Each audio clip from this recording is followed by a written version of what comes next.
Creep night, sure to send a chill down your spine.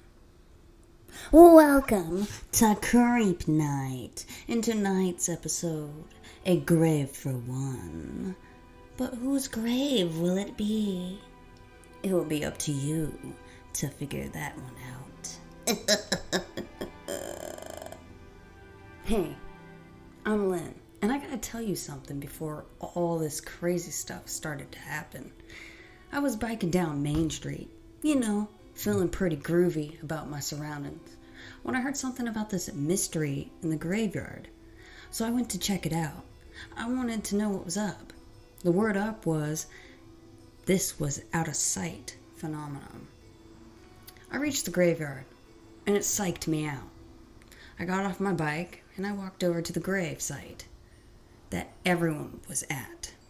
It had an angel statue above it, and all the other people started looking at it because I guess it's been crying. I figured, these people are tripping. I blew that popsicle stand. I was not going to stand around to be bored out of my mind, so I hopped back on my bike and biked all the way to my friend Robert's flat. He just got into this new phase where he wanted to be a ghost hunter. I rolled my eyes because at the time I didn't believe in ghosts. Dude, come check this out. Check out this sick EMF reader. I rolled my eyes because to me this was just a silly little stud finder. Dude, you got gypped. Nah, dude, it's the real deal and is going to be out of sight.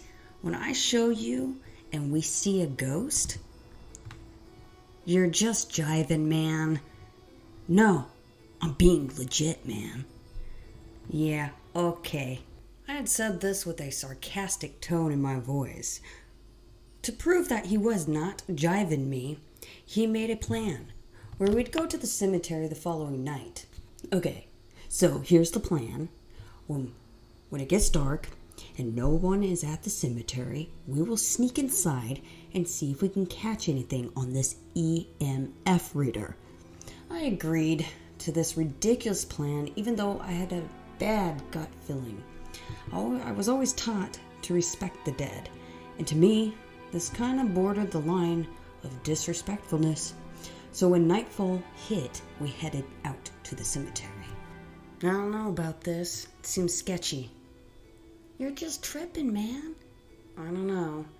Don't tell me you're afraid of ghosts. Robert had teased me, but I was not finding it very funny at this moment. I had wished I did not agree to this plan. Even though I was starting to get a little freaked out, we continued all the way down the rows of the tombstones until we stopped at a tomb that looked old and twisted. This one's perfect, Robert said as he put the EMF reader down at the bottom of the tombstone and flicked it on. We could see weird blinking lights start to flash all the way to red. Robert took out a recorder and began to record. Robert, I really don't think this is a good idea.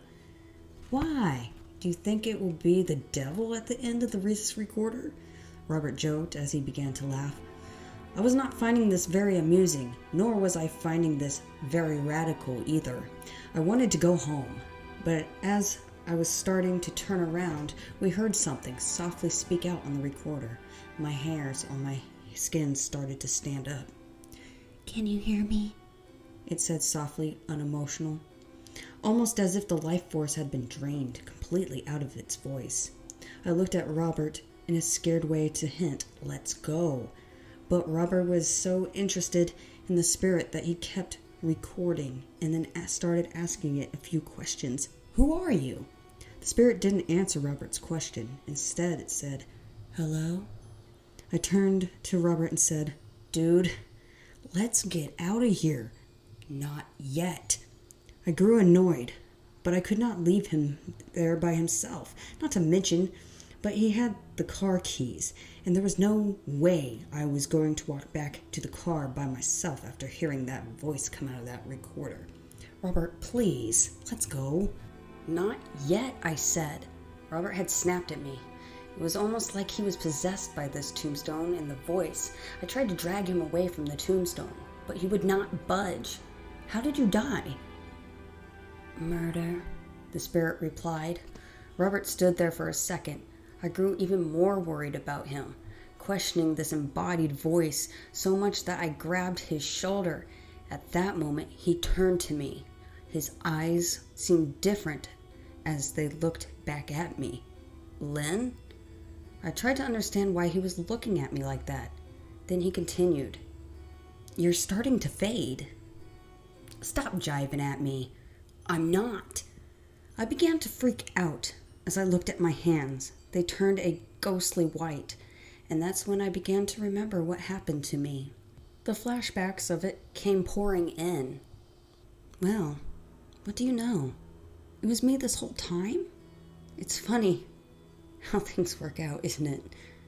Robert turned to me with his recorder and asked, Who killed you? With a hint of sadness, I told him. You see, it was a month ago, and I had been biking. I wanted to go see a movie, but I didn't want to wait until the next day. It was raining outside, and perhaps I should have waited. While biking, a car came flying from the corner, and maybe they just lost grip of the wheels, or it was raining too hard and they couldn't see me.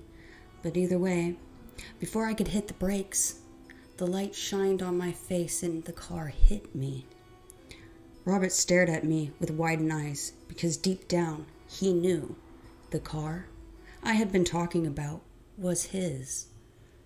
So, you see, this grave only has room for one, and you just happened to pick the day of my death, the anniversary, to come here. I told you, let's just get out of here, but you didn't listen to me. So this grave is now yours. I said as I pushed Robert into the grave. He screamed for a long time, but I think it was the fright that eventually killed him. And now I get to live again. The next time you look at one of your friends, be sure to make sure they are indeed not a ghost, or you too might find yourself in a haunting situation. Thank you for listening to Creep Night.